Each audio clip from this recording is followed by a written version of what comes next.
Hello and welcome to the Ellen Made Book Club and an update on the reading challenges that I'm doing in 2026. So this update is going to be for the first 3 months of the year, so January, February and March. And I have talked about all of these books in reading vlogs and reading wrap-ups, so I'm not gonna get into like what they're about or what I thought of them as we go through them, but I am going to put my star rating in the corner. I'm gonna go through the Buzzword challenges, the Read Good challenge, the Savidge Reading Prompts, and then at the end I have 2 other challenges that I haven't really talked about, so I'm gonna show you them at the end of the video and give you an update on how I'm doing on that. I'm also doing the Classic 6 challenge by Suey at Suey's Book Banter, but as usual, it's not going very well. I don't read a lot of classics, which is why I'm participating in the challenge. And I do have some classics picked out that I want to get to this year, but I haven't read any of them yet, so we're not gonna give you an update on that because there is none. Of course, I'm also doing my own diversity book bingo, and that is going to be a separate video after this one because it's just going to be very long and, you know, it's too much. So yeah, let's get into it. So first off, we have the Buzzword Reading Challenge by Kayla at Books and Lala, and this has 12 prompts, 1 for each month, and they're all about the title. The prompt for January is to read a book with before or after in the title, and for that I read All the Ever Afters by Danielle Teller. The prompt for February was keyboard keys, so that is to read a book with a keyboard key in the title of a book, and for that I read The Midnight Shift by Cheon Seon-ran because shift is a key on a keyboard. The next prompt I've finished is for June, and that is to read a book with a 1-word title, and I've read several, but the one that I decided to count is Confessions by Kanai Minato. The prompt for July was occupations, so to read a book with an occupation in the title, and for that one I have also read at least a couple that I can think of, but I decided to count Squire by Nadia Shamas and Sarah Alfagi. I've also read The Feather Detective by Chris Sweeney, which could also work. And then the prompt for September is to read a book with me or my in the title, and for that I counted My Husband's Wife by Alice Feeney. So I've completed 5 out of the 12 prompts so far, and I'm happy with that. I do have books picked out as options for the other prompts, but if you have any recommendations for ordinal numbers, so like first, second, third, or make, like a title with make or some variation of that, like making or maker, please put them in the comments. I do have some options, but I'm not really sure if I'm completely sold on reading any of them. So yeah, any suggestions would be much appreciated. And now let's move on to the Buzzword cover challenge. The first prompt I've completed is for February, and that is to read a book with a silhouette on the cover. And for that I counted Cinder House by Freya Marsk. For March, the prompt is action or movement, and for that I counted James by Percival Everett, since you can see James walking on the cover. The prompt for April is accessories, and for this I counted Unbowed by Wangari Maathai, since she is wearing a headscarf on the cover. The prompt for May was to read a book with a border on the cover, and this could be like a simple line or something along the edges of the cover to like make use of the whole area, and for this I counted The Morning Necklace by Kate Foster. The prompt for June was to read a book with wings on the cover, and for this I counted The Harpy by Megan Hunter. And then the final prompt that I have completed for this challenge was for August, and that was to read a book with damage on the cover that looks like the cover itself is damaged. And for this I counted Pinky Swear by Danielle Girard. So for this one I have completed 6 out of the 12 prompts, which is great and like way ahead of schedule. If you have any recommendations for books with like musical elements on the cover, like instruments or notes or something along those lines, please put them in the comments as well, because I'm really struggling to find something that I am interested to read. I feel like there are a lot of romance novels with music stuff on the cover, but not really a lot of like literary fiction or you know, things that I am interested to read. So yeah, if you have any recommendations, please share them below.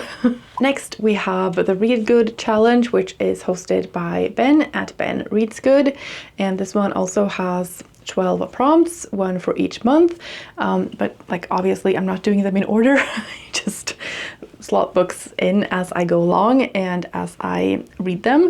The first prompt that I have completed for this challenge is for April, and that is to read a book that has been nominated for the Women's Prize for fiction or nonfiction any year, and I obviously had lots of options for that, but the one that I have decided to count, and like the one that I have read, is A Guardian and a Thief by Megha Majumdar. And the next one that I have finished is for June, and that is Reading Shame Forgiveness Month. And so that is to read a book that you are ashamed that you haven't read yet. And I don't really have reading shame, but I put James by Percival Everett on this one because I think that I would feel shame if I didn't read that this year, because yeah, I've just been wanting to read it since it came out basically, and it's been such a hyped up book and a book that I think is an important book. So yeah, I decided to go with that one, and that way I don't have to worry about reading shame for the rest of the year, which I think is great. And then for July, the prompt is True Lie, and that is to read a book based on a true person or a true event, or like a nonfiction biography or memoir. And I'm going back and forth on these ones because I could put a biography or memoir. I have like tentatively put The Feather Detective by Chris Sweeney on this prompt because I don't think I've used that anywhere else, and I like to have variation in the books that I use on the prompts. But I also have read The Morning Necklace by Kate Foster, and that is a fiction novel, historical fiction based on a true event as well. And so I just think that it's more fun to use a fiction novel. And I rated The Morning Necklace higher, I think, than The Feather Detective, so it would just be more fun to put that on there. But I've also used The Morning Necklace already. Like, I know this doesn't matter, but I don't know, I get in my head about these things. So either one of those I might end up counting for this prompt. The prompt for August is August, and that is to read a book with a ghost in the story somehow. Ben likes to put puns in his prompts, in case you hadn't noticed. But the book I decided to count for this is Cinder House by Freya Marsk, because the main character is a ghost. And then the prompt for October is to read a book in translation, and for that I counted Confessions by Kanai Minato, which is translated from the Japanese by Stephen Snyder. There is also a bonus prompt that you can use as a swap out for any of the other 12 prompts, and that is to read a book with 20 to 26 letters in the title. I have completed 2 books for this bonus prompt. One of them is The Maid and the Crocodile by Jordan Ifueko, and the other is We Don't Talk About Carol by Kristen L. Berry. So far I haven't felt the need to use that, but it feels good to, you know, have that backup ready to go in case I need it. And so far I have finished 1, 2, 3, 4, 5 of the original prompts, and I have also finished a 6th prompt now at the start of April, but you'll hear about that in my next update. Let's take a look at the Savidge Reading Prompts 2026, which are hosted by Simon at Savidge Reads and Louise at Louise Savidge Muses. They asked their viewers to suggest prompts, and then they put them in a big jar, and then they picked them out at random, and the only requirement was to have prompts that was just one word and that could be like interpreted in different ways. So all of these prompts can be about the title or something on the cover or something within the story or a vibe, or like they can be interpreted in lots of different ways. So for instance, the first prompt is for January, and that is first. And that was Simon's suggestion.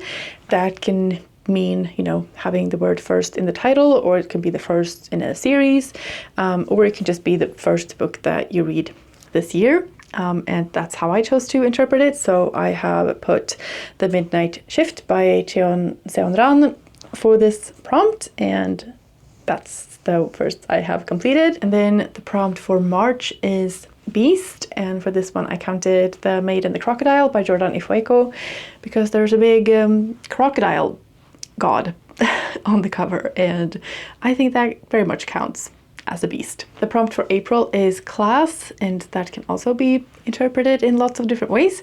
I decided to go with class as in classroom and in a school, and I put Confessions by Kanai Minato on here because that is about a teacher and her class, her students, and a lot of it takes place in the classroom, so I thought that was a good fit. The prompt for July is Rebel or Rebel. I went with Rebel, and I counted Rebel of the Regency by Anne Foster, which is a biography that obviously has the word rebel in the title. And then for November, the prompt is Obscure, and for that I counted We Don't Talk About Carol by Kristen L. Berry. I chose to interpret obscure as like something hidden and like trying to not look at it and like trying to obscure it from view, and I feel like that was very appropriate for this book since it is about this ant that nobody talks about, and it's Black history that is sort of hidden and sort of made to be not seen. So that's my interpretation of obscure, and yeah, I think that fit very well. So I have finished 5 out of the 12 prompts for this one as well, which I'm very happy about. And again, I have completed one more prompt now in April. And then for the remaining prompts, I have books picked out for all of the prompts. If you have any recommendations or suggestions for the other prompts, you know, feel free to share them in the comments. But so far, I think I'm set for this one. And then I have 2 more challenges that I haven't really talked about, but I'm sort of doing them a little bit like on my own. I don't know. The first one is by Melinda at A Web of Stories. She does a storygraph challenge each year, so I have just been like doing it on there, and I also have like my little notebook here. And these are 1, 2, 3, 4, 5, 6, also 12 prompts, but they're not connected to a specific month. I guess you could do them like once a month, but I just do them as as I go. So the first prompt that I have completed for this challenge is Adapted, and for that I counted again Confessions by Kanai Minato because I think there's a movie made from this book. I haven't seen it, but I'm not required to. And then the next one that I have completed is a library recommendation or display. So a book that is recommended to you by a librarian or is on display at the library. And for that I counted Squire by Nadia Shamas and Sarah Alfagi because it was on one of those like spinny shelf thingies. The next prompt is to read a nonfiction relating to where you live. And I do have some other options picked out, but I don't really read a lot of nonfiction specifically about Sweden or like my local area. I have some in mind, but for now, at least, I have counted Rare Tongues by Lorna Gibb, which is about language in different parts of the world. And one of the languages that it looked at was Sami, which is the language of the Sami people in the northern region of Scandinavia, which includes Sweden, or like there's an overlap. And then I also counted A Guardian and a Thief by Megha Majumdar for the prompt to read a book centered around food, because I'm not really interested in like food writing, so I went with a book about food scarcity instead, and I still think that it counts because food is very central to the story, just finding food and what kinds of food they eat, and yeah, I think it counts. Another prompt is to read a book published in 1976, 86, or 96 or 2006 or 2016. So last 50 years ending with a 6. And for this one I counted Unbowed by Wangari Maathai because that was published in 2006. And then the last prompt I have completed on this challenge is to read a laugh out loud funny book, and you have to laugh out loud, and I did at some point laugh out loud at a chapter title, I think, in Rebel of the Regency by Anne Foster. It's a historical biography, but it's written in very like modern terminology and with modern references, and like pop culture references and like slang, not like all the time, but it just sort of sprinkles it in, and sometimes it's a bit cringe and sometimes it really worked, and so I thought it was funny, and so I laughed. Now in April I have started She's a Lamb by Meredith Hamrock, and I have definitely laughed out loud at this book as well. So far it's hilarious. I think it's going to switch mood at some point, but yeah, so far it's really funny. So if you're looking for something that will make you laugh, maybe this one is a good option. So for this challenge I have finished 6 out of the 12 prompts, so yeah, doing pretty good on this one as well. And then finally I have the ACORN Bingo by Robbie at Book Squirrel. This is his first year doing this challenge, and I thought it was a really fun idea, and so I wanted to take part. So I have drawn out my bingo in here, and there are different kinds of bingo that you can get. Like you can get a bingo if you use just one book for an entire row. That's a specific type of bingo, and there's like golden bingo and mixed nut bingo and stuff. I have just gone with like one book per prompt, and just regular kinds of bingo, and I do have one bingo row here, so I'm doing pretty well on that.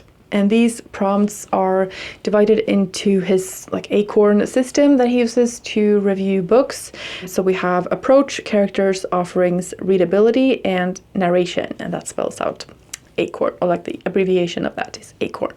I will leave a link to the announcement video so you can learn more about how it works. So let's go column by column, and the first column is approach. And the first prompt that I have completed is BIPOC, so to read a book by a BIPOC author, so Black, Indigenous, or person of color. And for this I counted We Don't Talk About Carol by Kristen L. Berry. For TBR Oldie, I counted Assembly by Natasha Brown. That has been on my want to read list for 2 years, and I finally read it, and it's like 100 pages, and so yeah, I feel like that very much counts. For single word title, I went with Squire by Nadia Shamas and Sarah Alfagi. And then the next column is characters, and the first prompt that I have completed is female lead, and for that I counted The Maid and the Crocodile by Jordan Ifueko. For hostile factions, I counted A Guardian and a Thief by Megha Majumdar. The Guardian and the Thief are definitely hostile towards each other, and yeah, fighting to win. For the prompt non-human, I counted The Midnight Shift by Cheon Seonran because that has vampires in it. The third column is offerings, and the first prompt that I have completed there is Feel Good, and for that I counted The Morning Necklace by Kate Foster, and that's not a typically feel-good story, but it was a feel-good novel for me because I really like Kate Foster's writing and storytelling and themes in her books, and it just felt very sort of familiar to come back to an author that I have enjoyed before. So in that sense, it was a feel-good read for me. For the prompt love story, I counted Cinder House by Freya Marsk. In the fourth column, which is readability, I have completed the prompt to read a book with 400 pages or more, and for that I counted Murder in the Family by Kara Hunter. For the prompt read in a day, I counted The Harpy by Megan Hunter because I read that in a day. And then the final column is narration, and this is where I have my first bingo. So I have completed all 5 prompts here, and the first one is to read a book with a story within the story, and for this I counted Pinky Swear by Danielle Girard. There is a dual timeline, but there's also like extracts from a notebook that they have passed around, and that also tells a story within a story. So yeah, there's like 3 layers in that story, so I think that counts very well. For the prompt first person, you just had to read a book told in first person, and for that I counted James by Percival Everett. For the prompt non-linear, I counted All the Ever Afters. Yeah, I guess there was a dual timeline in that one as well. Most of the main story is linear, but then you jump ahead to after Cinderella has married. For multiple POV, I counted Confessions by Kanai Minato. And for surprise twist, I counted My Husband's Wife by Alice Feeney. There were a lot of twists in there. Some were surprising and some were not, but yeah, I think that fit the prompt very well. Yeah, I don't use this challenge to pick out books, at least not right now. I just sort of check whenever I have finished a book to see if it fits anywhere and like which one would be the most difficult one to complete with another book, and I just add it in if it fits, and yeah, that's how I'm doing so far. So that's how I'm doing on all of those challenges, and then like I said, I'm going to do a separate video on the diversity book bingo, so keep an eye out for that, and let me know how you are doing on any reading challenges that you're participating in, and I guess if there are any prompts that you're looking for recommendations for, you can also put those in the comments, and maybe I will have one, or maybe someone else can recommend you a book for that prompt. So yes, thank you so much for watching. I hope you're having a fantastic day, and I will see you in the next one. Bye. Okay, so okay.